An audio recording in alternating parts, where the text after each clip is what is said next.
నన్ను అమ్మా అని పిలవచ్చుగా. అమ్మా అమ్మా నీవెన్నెలా నిత్యం నాపై ఉండాలిలా. అమ్మా నీవెన్నెలా నిత్యం నాపై ఉండాలిలా.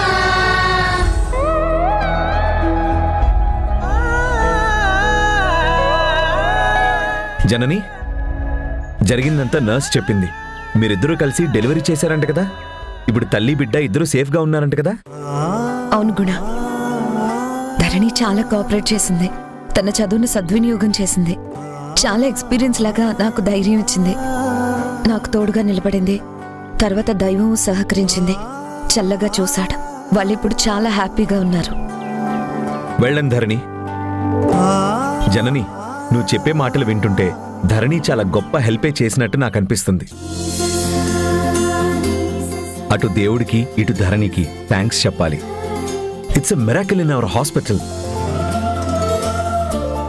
శివ, నువ్వు ఇప్పుడు డెలివరీ అయిన వాళ్ళ దగ్గరికి వెళ్ళి ఆ పాప ఎప్పుడు మన హాస్పిటల్కి వచ్చినా ఫ్రీ ట్రీట్మెంట్ అని చెప్పు. ఇది ధరణికి నేనిచ్చే గిఫ్ట్. వాళ్ళ బ్లెస్సింగ్స్ ధరణికి ఎప్పుడూ ఉండాలి. సూపర్ రా, మంచి ఆలోచన చేసావు.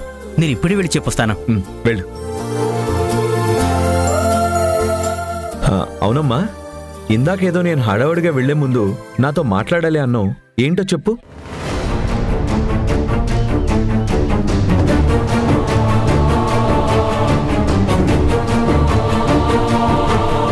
అవును, నాతో కూడా ఏదో చెప్పాలని ట్రై చేశావు. ఏంటది?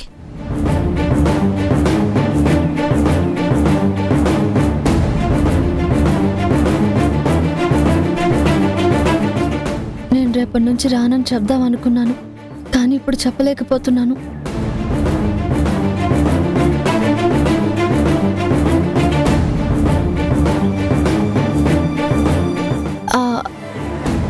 అబ్బే ఏం లేదండి, అదేం పెద్ద ఇంపార్టెంట్ విషయం కాదు.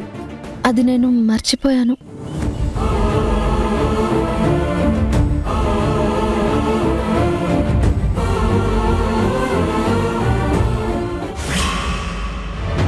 ఏంటి ఈ మధ్య తెగ ఫోన్లు చేస్తున్నావు? కలవాలి కలవాలి అంటున్నావు. చెప్పు, ఎందుకు కలవాలనుకుంటున్నావు? ఏం చెప్పాలనుకుంటున్నావు? ఏంటి విషయం? ఎందుకంటే నా టెన్షన్ నేను భరించలేక. నువ్వెలా ఇలా కూల్గా ఉంటున్నావో నాకు అర్థం కాక. నాకు నిద్ర పట్టడం లేదు, తిండి సహించడం లేదు, నరాలు చిట్లిపోతున్నాయి. ప్రతి క్షణం నాకు తెలియకుండా నాలోనే ఏదో భయం. ఆయన పెళ్లి క్యాన్సిల్ అన్న దగ్గర నుంచి నాకు కునుకు లేదు. నువ్వేమో నిమ్మకి నీరెత్తినట్టుగా ప్రశాంతంగా ఉన్నావు. నన్నేం చేయమంటావు ఇప్పుడు? నీ టెన్షన్కి నా దగ్గరేం సమాధానం ఉంటుంది? అసలు నువ్వెందుకు టెన్షన్ పడుతున్నావో, ఎందుకు భయపడుతున్నావో నాకేం తెలుసు?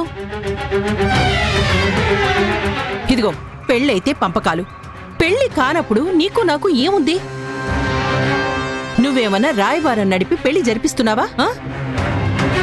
ఇప్పుడు నీ రాలిపోయే జుట్టుకి మంచి హెయిర్ ఆయిల్ ఏమన్నా రికమెండ్ చేయమంటావా? సరే సరే, ఒక పని చెయ్యి. మందార పువ్వులు నువ్వుల నూనెలో కాచి నెత్తికి మర్దనా చేసుకో. టెన్షన్లు తగ్గుతాయి. ఊడిపోయిన వెంట్రుకలు రావచ్చు. దొరికితే ఉసిరికాయలు కూడా కలుపు. చూడు, ఇది జోకులు వేసే టైం కాదు. నా ఫ్యూచర్ గురించి నాకు చాలా టెన్షన్ గా ఉంది. ఓ పక్క భయం వేస్తోంది, మరో పక్క వణుకు పుడుతుంది. నాకింకా ధరణి ధీరజల పెళ్లి జరుగుతుందని నమ్మకం లేదు.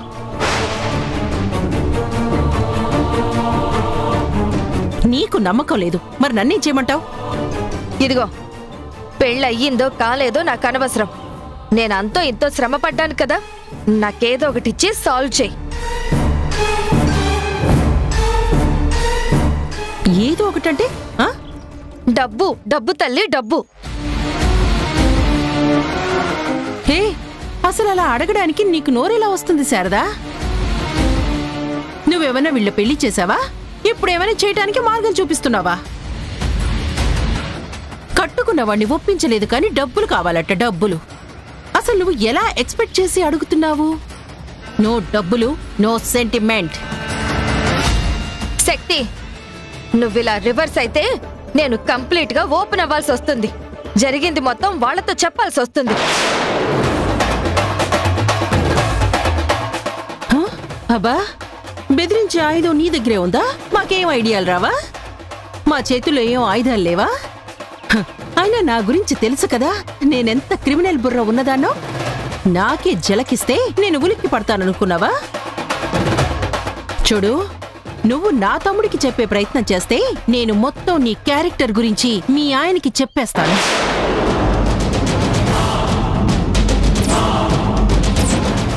అప్పుడు ఇంక భయపడే పనే ఉండదు. మీ ఆయనే నిన్ను చంపేస్తాడు.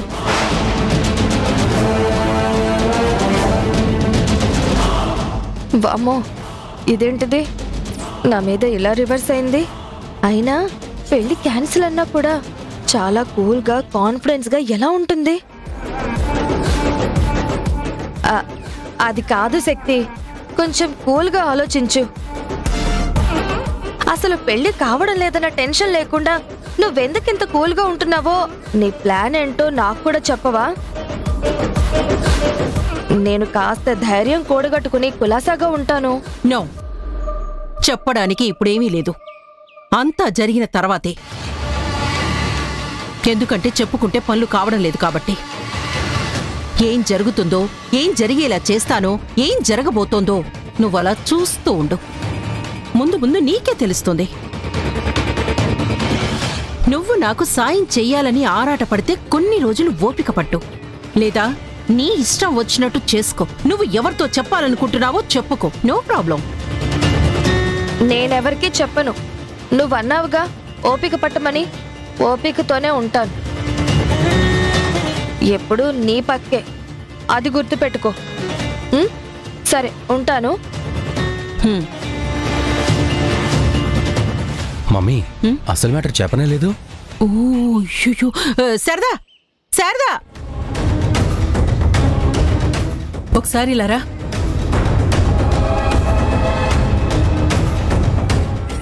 ఏంటి? నీకు ఈ విషయం తెలుసా? ఏ విషయం? ధరణి హాస్పిటల్లో నర్సుగా జాయిన్ అయిన విషయం తెలుసా? తెలుసు, రోజు వెళ్ళొస్తోంది కదా. వెళ్తుంది, వస్తుంది, కానీ ఏ హాస్పిటల్కి వెళ్తుందో, ఎవరిని కలుస్తుందో అది తెలుసా? ఏ హాస్పిటల్, ఎవరిని కలిసొస్తోంది? ఇంకెవర్ని? నా తమ్ముణ్ణి. ధరణి, వాళ్ళ నాన్న, వాళ్ళ అమ్మ అందరూ అక్కడే ఉన్నారు. అమ్మా నాన్నని కలిసి హ్యాపీగా హాస్పిటల్లో ట్రైనింగ్ అయ్యి అమ్మా నాన్నల మాటలు వింటూ ప్రేమలు పంచుకుంటూ మురిసిపోతూ వాళ్ళ ముద్దులకి తడిసిపోతూ సంతోషంగా ఇంటికి తిరిగి వస్తుంది. అర్థమైందా? ఏంటి, గుణాగారి హాస్పిటల్కి వెళ్తుందా? నువ్వు చెప్పేది నిజమేనా? నీతో అబద్ధం చెప్తే నాకేం వస్తుంది Sharada? Yes, it's a fact. తను మా మావయ్య హాస్పిటల్కి వెళ్తుంది. అలాగా? నాతో ఒక్క మాట అయినా చెప్పలేదు. అదే మరి ట్విస్ట్. మీకు నిజం చెప్పకుండా హాస్పిటల్లో జాయిన్ అయ్యింది అంటే మీ అమ్మాయి మీ చేతుల్లోంచి జారిపోయింది, ఇంకా ఇంకా వాళ్ళకి దగ్గరవుతుంది అని అర్థం. ముందు నువ్వు మీ ఆయనకి ఈ విషయం చెప్పి చేయి జారిపోకుండా కాపాడుకోండి. ఖచ్చితంగా కాపాడుకుంటాను. ఇప్పుడేగా నాకు ఈ విషయం చెప్పారు, ఇక నేను చూసుకుంటాను.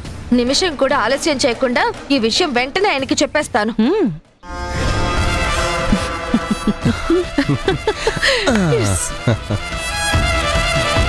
మరి కొద్దిసేపట్లో శారద ప్రతాప్కి విషయం చెప్తుంది. ప్రతాప్ ఆవేశంగా ఆగ మేఘాల మీద హాస్పిటల్కి పరిగెత్తుకెళ్లి రచ్చ రచ్చ చేస్తాడు. అక్కడ ఏ లెవెల్లో గొడవ జరుగుతుందో మనం ఊహించను కూడా ఊహించలేం. అరే ధీరజ్, వీలైతే వెళ్ళి మొత్తం వీడియో తీసి నాకు పంపించు. ఏ స్థాయిలో వాళ్ళు కొట్టుకుంటారో నేను కళ్ళారా చూడాలి. సరే మమ్మీ.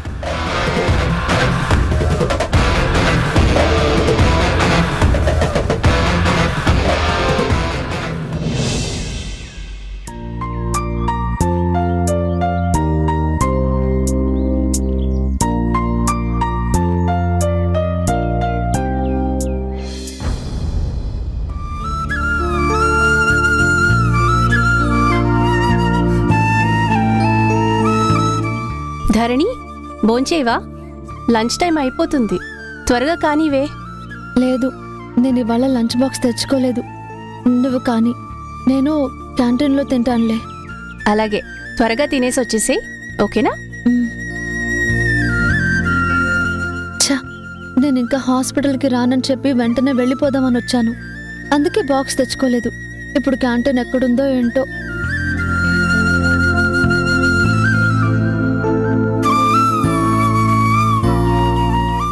ఎక్స్క్యూజ్ మీ, నేను లంచ్ బాక్స్ తెచ్చుకోలేదు. ఇక్కడ క్యాంటీన్ ఎక్కడుందో చెప్తారా? అవునా? ఈ విషయం నువ్వు నాకు ఇప్పుడే చెప్పేది. పద, చూపిస్తాను పద. ఆహా, ఎక్కడుందో చెప్పండి, నేను వెళ్ళిపోతాను.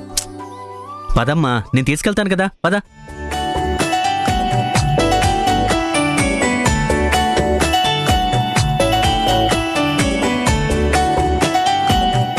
అంకుల్, ఎక్కడికి తీసుకొస్తున్నారేంటి?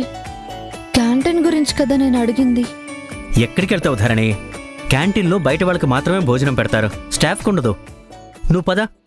అంకుల్, రమ్మంటున్నాను కదా, రా. అంకుల్, రా నువ్వు రా. రమ్మన్నానా? అంకుల్, రే, ఏంటిది? మీ ఆకలే గాని వేరే వాళ్ళ ఆకలి గురించి పట్టించుకోరా? ఏంట్రా నువ్వనేది? లేకపోతే ఏంటి? ధరణి లంచ్ బాక్స్ మర్చిపోయిందంట. పాపం ఆకలైందేమో. క్యాంటీన్ ఎక్కడా అని నన్ను అడిగింది. రేయ్, తను లంచ్ బాక్స్ తెచ్చుకోలేదన్న విషయం మాకెలా తెలుస్తుందిరా? మనసుంటే మార్గం ఉంటుంది. మంచి చెడులు తెలుసుకోవాలన్న ఆపేక్ష ఉంటే అడుగుతారు. మీరు అడగలేదంటే ఏంటర్థం? శివ, తప్పుగా మాట్లాడుకో. మాకు ఆపేక్ష లేదంటావేంటి? ధరణి ఎవరు? పరాయిదనుకుంటున్నావా ఏంటి? మా ప్రాణం. ధరణి రా. మేము ఒకవేళ అడగకపోతే నువ్వైనా చెప్పచ్చు కదా ధరణి. ఏంటో, నిన్ను లంచ్ తెచ్చుకున్నావా అనే విషయం అడగడం కూడా మర్చిపోయాను. లేదండి, పర్వాలేదు, నేను వెళ్తాను, క్యాంటీన్లో తింటాను. చూడమ్మా, నువ్వు మమ్మల్ని పరాయి వాళ్ళలాగా చూడకు. మనం అంతా ఒక ఫ్యామిలీలాగా కూర్చొని తింటున్నామని ఫీల్ అవ్వు. నిన్ను కాబట్టే ఇలా పిలుస్తున్నాం, బలవంతం చేస్తున్నావు అని అనుకోకు. ఇప్పుడు నువ్వు కాదని వెళ్ళిపోతే మేం ఫీల్ అవ్వాల్సి వస్తుంది. మాకు తినాలనిపించదు, మేం కూడా మానేస్తాం తెలుసా. కూర్చోమ్మా. రా కూర్చో. మా వదిన మాట అంటే మాటే, మానేసినా మానేస్తుంది. గుణ ఆకలికైతే అస్సలు ఆగలేడు. ఆ తర్వాత నీ ఇష్టం. అయ్యో, రా వచ్చి కూర్చో, మొహమాట పడుకో. కూర్చో శివ, కూర్చోబెట్టు. కూర్చోమ్మా, కూర్చో. రా కూర్చో. కూర్చో.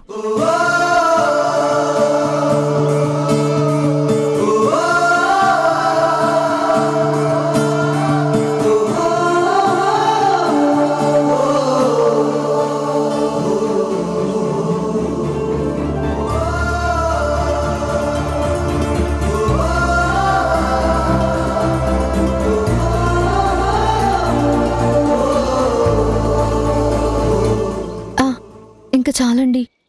తిను. హాస్పిటల్లో 4 రౌండ్లు వేసేసరికి తినొచ్చింది తినబోయేది కూడా అరిగిపోతుంది. తిను. తినమ్మా. మీరు కూడా భోంచేయండి.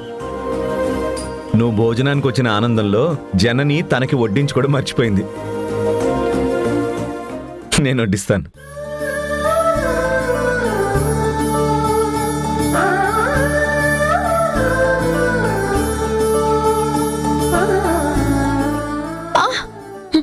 ఏమైందమ్మా? ఏమైంది? స్టిచెస్ వేస్తుంటే సూది గుచ్చుకుంది. అయ్యో, బ్యాండేజ్ వేసుకోవచ్చు కదమ్మా. రే శివ, వెళ్ళి స్పూన్ తీసుకొని రా. ఏంట్రా స్పూనా? ఇదేమైనా హోటల్ అనుకుంటున్నావా? హాస్పిటల్లో స్పూన్స్ ఎక్కడి నుంచి వస్తాయిరా? రేయ్, స్పూన్లు లేకపోవడం ఏంట్రా? క్యాంటీన్లో ఉంటాయి కదా, తీసుకురా. అయ్యో రామా.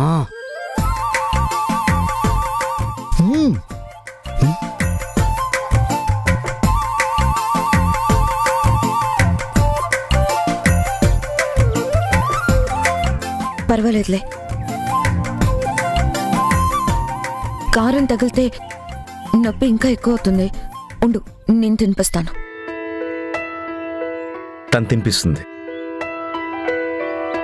పెదవే పలికిన మాటల్లోనే తీయని మాటే అమ్మా, కదిలే దేవత అమ్మా, కంటికి వెలుగమ్మా, తనలో మమతే కలిపి పెడుతుంది ముద్దగా, తనలాలి పాటలోని సరిగమ పంచుతుంది ప్రేమ మధురిమ. పెదవే పలికిన మాటల్లోనే తీయని మాటే అమ్మా, కదిలే దేవత అమ్మా, కంటికి వెలుగమ్మా.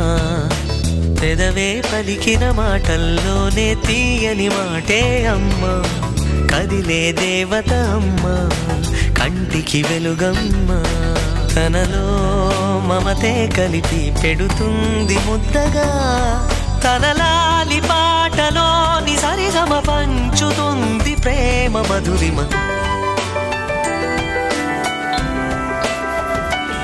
మనలోని ప్రాణం అమ్మ, మనదైన రూపం అమ్మ, ఎనలేని జాలి గుణమే అమ్మ, నడిపించే దీపం అమ్మ, కరుణించే కోపం అమ్మ, వరమిచ్చే తీపి శాపం అమ్మ. మీరు కూడా తినండి. నీ నోటికి ముద్దందించిన తర్వాత నా కడుపు నిండిపోయింది.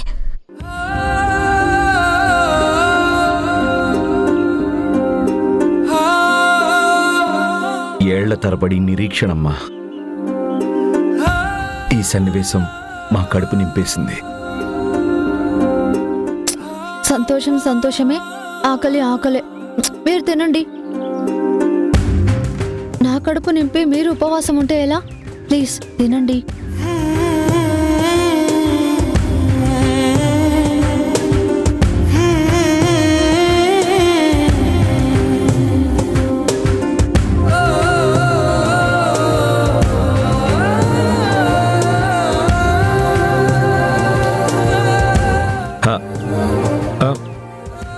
నేను తీస్తాను.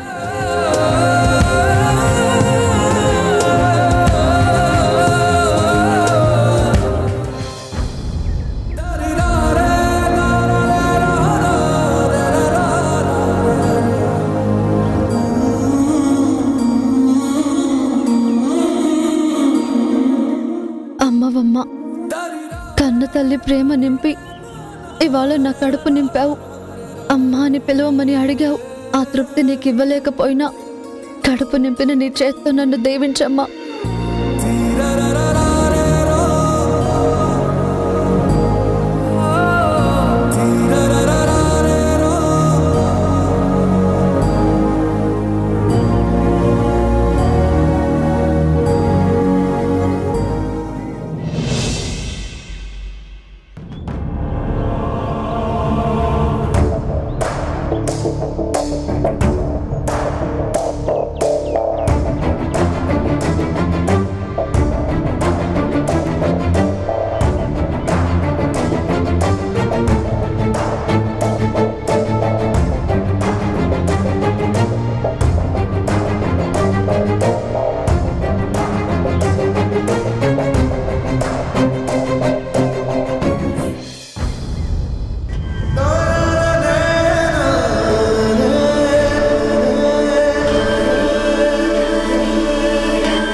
మన పిల్లల జన్మ రహస్యం మీకు చెప్పాలని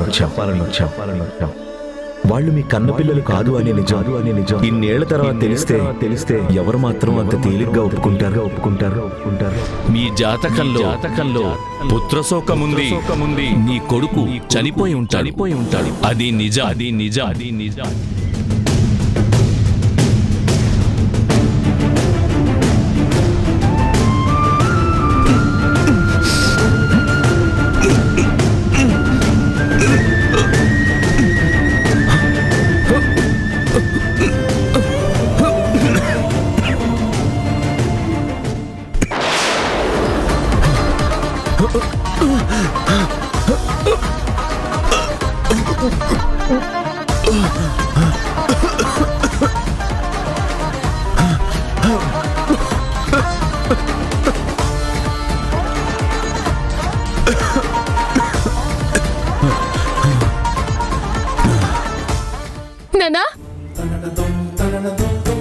నానా నానా నానా ఏమైంది నానా నానా ఏమైంది నానా మెల్లగా తాగండి నానా నానా నానా నానా మెల్లగా నానా నానా నానా మెల్లగా నానా నానా అండి కూర్చోండి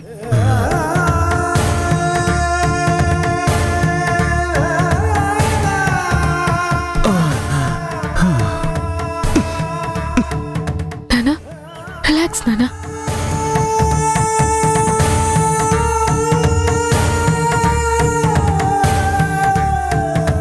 నువ్వేం క్లీన్ చేయొద్దు, అలా వదిలే. శారదా వస్తుంది. శారదా, శారదా. బయటికి వెళ్ళినట్టున్నారు నానా. నేను క్లీన్ చేస్తే తప్పేం లేదు, మీరు దాన్ని తప్పు పట్టకండి.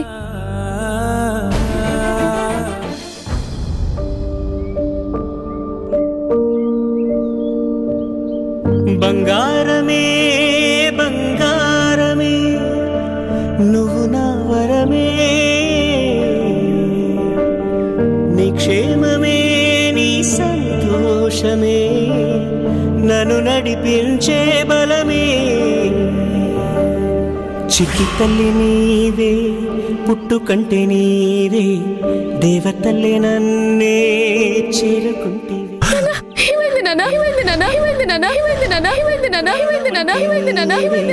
నన్నలాగా నన్నే ఎంచుకుంటేవి.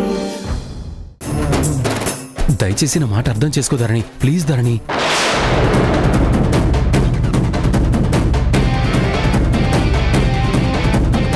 నా కూతురు చెయ్యి పట్టుకోవడానికి నీకెంత ధైర్యం ఉందిరా? దాని చెయ్యి నా ఎదురుగా పట్టుకుంటే చూస్తూ ఊరుకుంటాననుకున్నావా? విరిచి పారేస్తాను, జాగ్రత్త. అమ్మ కదా, అమ్మ కళ్ళ ముందు కూతురికి ఏమైనా జరిగితే ఎందుకు ఊరుకుంటుంది?